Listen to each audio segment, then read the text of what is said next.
来看这台湾人的点心乖乖呢，即阵啊，这口味是愈来愈侪啊。就连中华 KO 也发展出这葡萄乖乖，即礼拜正式伫个农会内卖，逐工透早呢，这人拢吵。农会大门也未拍开，门口埕就已经拢是人潮。奇丰葡萄是中华 KO 的农特产之一，KO 镇农会参食品公司合作，用奇丰葡萄做成四手啊，未少民众嘛用行动支持在地农产品。新鲜新鲜啊，大家稀奇啊，唔知真侪人来咧排。我排第3天啊。气味安怎？就是好食，唔再过来排。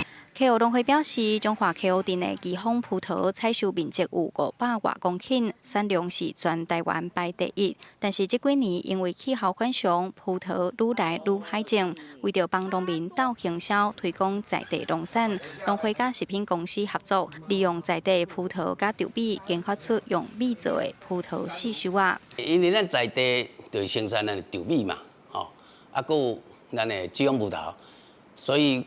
阮的团队就有这个构想，计划了一年6个月，奇丰葡萄的米乖乖，用来替咱KO镇行销咱的知名度，啊，农民会增加伊的收益。